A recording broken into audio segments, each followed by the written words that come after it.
Okay, so I love to start with the grapes. For me, it just sort of is like grounding. I hardly don't ever have a cheese plate or a board without grapes. I just feel like it's weird. Cheese and grapes go together. I think you need to have them. You can choose red, green, black, whatever looks good, whatever is interesting. Um, I don't say you have to, use a certain one over another, just what is looking good. But the color grapes you are using will affect where you place other things as we're moving along. So I've got my bunch of green grapes here. If you're building a larger cheese board like the ones I showed you behind me, you can have sort of a central bunch of grapes and then maybe some smaller, little clusters of grapes throughout just to help break up colors and make it visually interesting. But I always sort of start with the grapes somewhat centered, but I always leave a little bit of room on one end, I will say. Usually for me, I'm thinking about where is the front, where are my guests or my clients' guests coming up to serve themselves. So we'll say that this side closest to all of you is the front. And I leave a little bit more room up here because I am going to put 2 of my cheeses up front. And I will say my method or my regular pattern is I always work with 3 cheeses. Could you do more? Sure. I find 3 visually looks better on your plate because it's an odd number. So similar when you're decorating. Odd numbers always work well. So our next odd number is 5. And for a plate of this size, that is just, to me, way too many. And even for a larger border plate, I feel like 5 is still too many. It's like when you give too many choices, then folks don't know what to do. And they gravitate to things they're familiar with. And you'll have 2 or 3 cheeses that are like completely gone and decimated. And then you'll have the rest that are like sort of touched. I feel like if you stick with 3 cheeses, everything is consumed pretty evenly and things don't go to waste. And so I stick with 3. I usually have a creamy, so that might be a fresh cheese, depending on what else I'm doing, or that will typically be a brie style cheese, and this Dorothy's is my favorite, as I mentioned. I will then do something firmer, typically a cheddar, or I will do the Midnight Moon. But 9 times out of 10, I'm using the unexpected cheddar because I know everyone loves it, so I always go for it. And then my third cheese, if I'm doing what I'm showing you tonight, is a blue. I love blue cheese. I didn't talk about it as too much when we were on the cheese discussion. This one is also a Trader Joe's cheese. It is the Cave Age Blue. It's a raw milk cheese, aged 60 days, which is the minimum for any raw milk cheese. But I really love this one in particular because for a blue cheese, it's got some sharpness, it's got some pungency to it, but it's really kind of creamy and it doesn't blow your socks off. When you pair it with honey or the preserve and either one of these artisan crisps here I showed you, it works really, really beautifully. And I've had plenty of people say, I didn't really like blue cheese, but I like it like this. So having all of these other elements kind of takes away the intimidation of stronger cheeses because you're not just picking up a hunk of blue cheese and eating it. I mean, I could and I would, I do, I love it. But that's not for everybody. So all of these other elements help make cheeses approachable for people if they're not used to something stronger. Okay, so positioning of cheeses. We're working with 3, as I mentioned, and I leave a little bit of space up towards or at the front because I want to, and I'm thinking about, all right, how am I serving my cheeses? Which ones are going to remain relatively whole and guests will serve themselves as they are eating? And which ones am I slicing up ahead of time? So for the cheeses I chose for myself tonight, I have the brie, I have the blue, and I have the cheddar. So of these 3, the cheddar is really the only one that I'm going to go ahead and slice and serve mostly sliced. And that's easy for people to serve themselves. So I'm going to make room up front for my other two, which is my brie and the blue. Now, of course, these are entirely too big for the portion or for the size plate I have right now. So I'm gonna just cut myself a little smaller portion here. And you really don't, you know, slice blue cheese. You might crumble it a little, break it up a smidge, but you serve that pretty much in the wedge. So I like to keep that up front because as guests are serving themselves, things might get a little bit messy. And if that's happening up front, you can kind of easily clean that up. If you tuck this somewhere like in the middle of your plate or in between a whole bunch of other stuff, then you have a lot of mess on all your other ingredients. And that just, you know, sometimes is not desirable. And then for my, sometimes you can find really cute petite wedges of brie or wheels of brie. So you might be able to find one where you would put the whole thing on your board. This one's a little bit bigger than what I need. And I'm not going to eat this whole thing myself tonight. So I'm just going to cut maybe a little portion of it for myself. So I have just a little like petal off of that bigger flower. And I'm going to serve that on the edge like this, exposing the creamy center versus having it flat where the rind is up. I'm going to serve that where I can get into the creamy center a little bit more easily for myself. Questions I get about brie and the rind. It is okay to eat. It won't kill you. Yes, it's mold, but it's good mold. It's the good stuff our bodies need. So don't be afraid to eat it. But this is totally personal preference of whether or not you eat the rind. I will say, don't try to cut the rind off. I mean, if you're serving guests in a party, if you're doing it for yourself and you don't care, that's fine.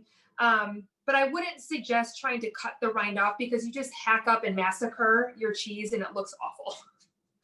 So just if someone does not prefer to eat the rind, then just let them leave that on their own plate. So I serve that with sort of the wider part to this at the center so that the point is toward your guests. Okay, so that's two of the three. And then my third cheese is my cheddar. Now you can leave part of the block intact and slice some of it and put all of that on your board, or you can slice it all. It's totally up to you. It's what you like. I tend to just go ahead and slice it all. So I'm going to do that here. Now this particular unexpected cheddar, because it has the Parmesan Reggiano qualities to it, it can get a little bit crumbly. If you've had this or if you give it a try after tonight, sometimes it slices really nicely. Sometimes it just starts to crumble and you just have to go with it. And if it starts to crumble, not a big deal. I just serve nice big crumbles of it on a section of the board. So I'm going to put this third cheese on the opposite end of the first two, working in a triangle. Okay, hopefully that makes sense. What if your cheese has a wax or another type of edge on it? Like a Gouda? Aged Gouda, right? Yeah, take that wax off because you're not going to eat it. And you want to save your guests from having to like peel that off. So go ahead and cut that off to the extent that you can. Okay. Okay. Another one that has sort of a waxy outer skin on it is like a manchego. You'll want to cut that off also. Sometimes, there'll be a little bit on the back rind of it, but I try to cut most of it off if I can. Again, because it's really not something that anybody's going to eat. So you don't want them to think that they're going to eat it, and you just don't want them to have to peel that off themselves. Now the three other things that we want to lay down and have on the board and sort of get our spacing is going to be your container of olives or pickles or other sort of salty, briny treat. A quick share. I have these little disposable bowls. This is a little bit of a smaller size. This is probably 1 ounce, but they have a little bit larger 2 ounce size. These are made of palm leaves, which is really great because they're earth friendly, they're biodegradable, you can throw them away and not feel bad about it. But they're a little sturdier and heavier. So if you're making up something for a friend that you want to drop off just as a little, hey, I'm thinking about you, and you don't have small little bowls at home that you want to have to get back later, you can order these off of Amazon and they're awesome to use on something like this. So you would have a container for your olives or pickles because you don't want like the juice of that running all over your board. And then I always put my almonds or whatever nuts you're using in another one. So I'm going to keep my olives in this little dish I already have. And I'm going to take some of the almonds here. Oops. And I'm going to put those in the dish. So those two things I'm going to position a little bit towards the back where my one cheese is. And then my third item is your little jar, or if you have a little ramekin or dish for your honey or your preserve. So that guy sits up front in between these two cheeses because, one, for mess, and you may not even think of that, but in what I do and what I pay attention to, I notice that kind of stuff and I'm like, oh, okay, you know what, next time I'm going to put that preserve a little closer to everybody so I don't end up with preserves like all through the grapes or something like that.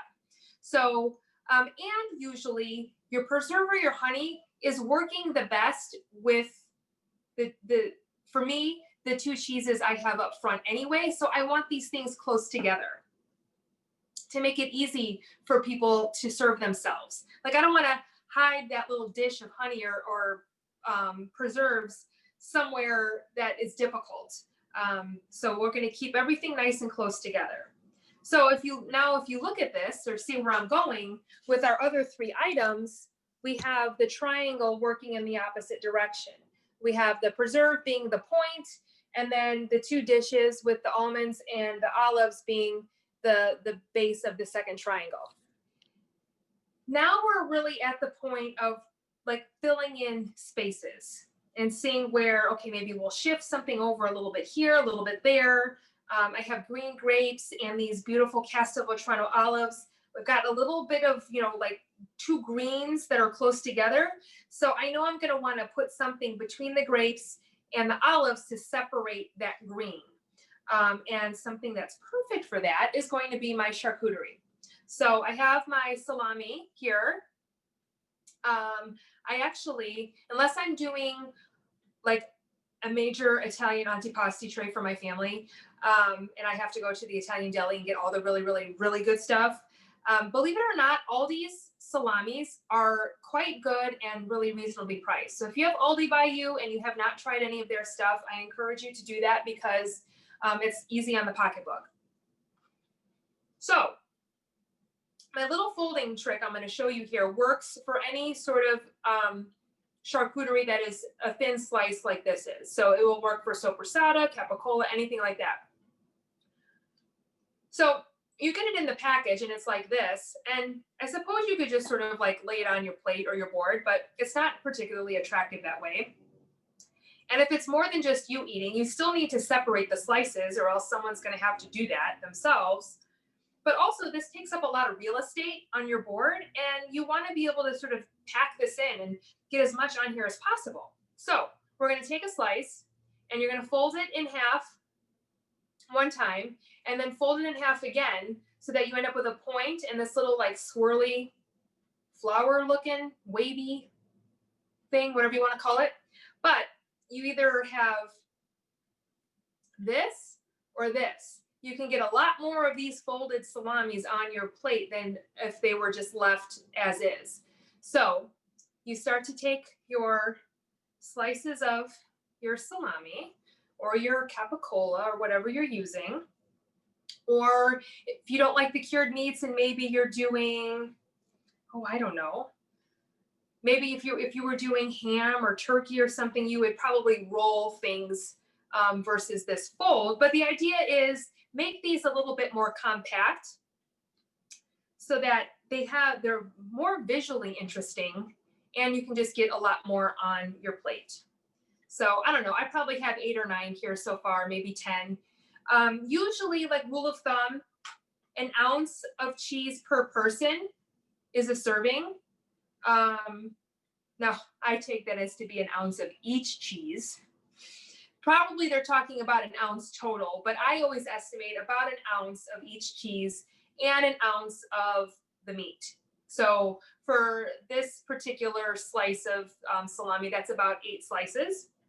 And so you have them all bunched up together like this, and it's a little bit more fun to look at, and you can get a lot more on the plate. And then I take this bunch and I say, okay, where do I need to break up some color? Like I mentioned, I have the green grapes and I have the green olives. So I'm going to place my folded salami actually in between those two things to break up the color, and it'll make the salami more visible because that pinky purple is in between two different shades of green. And by putting them down now instead of in the very beginning, I can help hold this shape together because the salami is like resting in between grapes and the olives. So they'll stay together. Now, of course, as the night goes on and people start eating them and there's less and less of them, it will open up and it won't stay as formed as it is now. But the idea is initially that using other elements that are already down on the board to help keep that together works. Interesting. And orange and green are kind of nice opposites. So it does have a little bit of sweetness to it. I think I'm gonna place these slices over where my boring white brie is, because even though it tastes fantastic, it's not exactly visually exciting. So I'm gonna bring some pop of color over there by putting the orange persimmon slices over there. And then, crackers. You don't have to just sort of lay them down and spread them out, which that definitely works. But a lot of times, especially if I'm working in a tight space, I will bunch up a grouping of crackers and I will stand them up between things. So I've got a little bit of room between my grapes and my brie here. So I'm going to stand up my stack of crackers and just, place 4 or 5 of them right here where the brie is. So then again, that way I don't have to take up a bunch of room by laying the crackers down. I'm going to stand them up. I'm going to take some of my blackberries here. The blackberries are a nice contrast to the persimmon slices and also wake up this brie a little bit. So I'm going to take a couple of those and just put that next to the persimmon and the brie. What else do I have? I've got my Trader Joe's crackers. I like those. I particularly like the rosemary raisin ones of these with the blue cheese. But let's pretend that these are the rosemary raisin ones. I'm going to put those crackers by the blue cheese because I want people to sort of get like, oh, you should try this cracker and this cheese together. I put them next to one another for a reason. Always try to make it simple for yourself and for your guests. Apple, cheddar and apple are a classic pairing, very good together. I like a little bit tartar apple with a little bit of like spice to it. So a zester apple is very good. I like Braeburns. And then there is a piñata apple, which is really, really good. Has that tart, but a little bit of spiciness to it and a little bit of sweet. So I get lots of questions, how do you keep the apples from browning? My biggest thing is I wait till the last possible second to cut them. And if I have to cut them up a little bit in advance, I keep the slices together as much as possible. You basically want to minimize the amount of time that the flesh is exposed to air that would turn them brown. And then even when I have them on the cheese board, I don't spread them out too much. I try, especially if, this is going to be out for a while, I'll spread them out a little bit. But then again, I will keep the skin side up. I don't want to put the flesh side up. I'll keep the skin up because then I get that red from the skin to pop on the board. And then it helps just keep from the browning. So I'm going to put the apples near the cheddar because those work nicely together. And then I need a few more crackers here. I've got my flatbread style crackers. So these are fun because they're a little bit tall. And don't be afraid too. Let me just try and bring this over a little bit more closely. So don't be afraid too to sort of like stack things on top of one another or lean things on each other.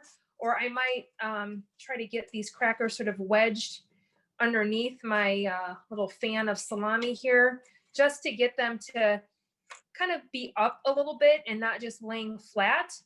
And then see here, I've got this cheddar and I have these crackers that are very similar in color. So this is a spot where I'm going to take a sprig of my rosemary and I'm just going to put that in between the two of them to break up that white color and then have a little fresh herb going on over here. Okay. And then what else am I missing? Did I miss anything? I don't have everything completely filled in. I just would need like more of some things, or probably a little bit bigger portion of the brie would take up some more space here. But a lot of times too, I might have another little section of charcuterie, or like I have a little bit of prosciutto here too. So I have a little bit of room up front that I need to fill in. So I could do another little fan of salami there, or I'll do a little bit of like a little bit of bunch of prosciutto up front. Get a little bit of that pink in there going on. And actually prosciutto and blue cheese, gorgonzola, that's a really nice pairing with some pears. So pear, I do a little like gorgonzola stuffed or prosciutto wrapped pear as one of my appetizers for my clients. That works really nicely. So you could actually make up some of those ahead of time and then have the prosciutto wrapped pears next to your wedge of blue cheese with some extra pears and some extra prosciutto, so that if somebody liked that combination, then they can make up one for themselves, kind of thing. So I love eating this way and doing these boards because it's just a way to kind of like get excited about eating things, because there's so many different combinations of things to eat and try that it just becomes really fun and not boring.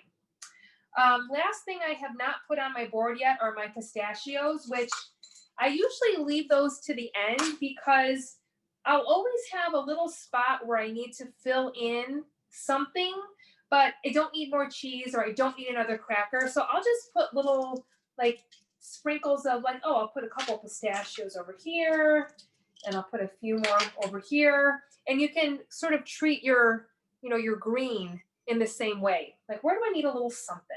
Where do I need to waken things up? The green works really great if you're serving a brie.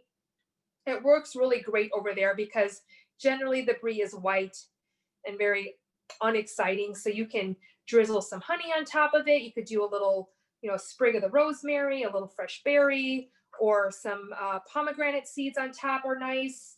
So lots of options.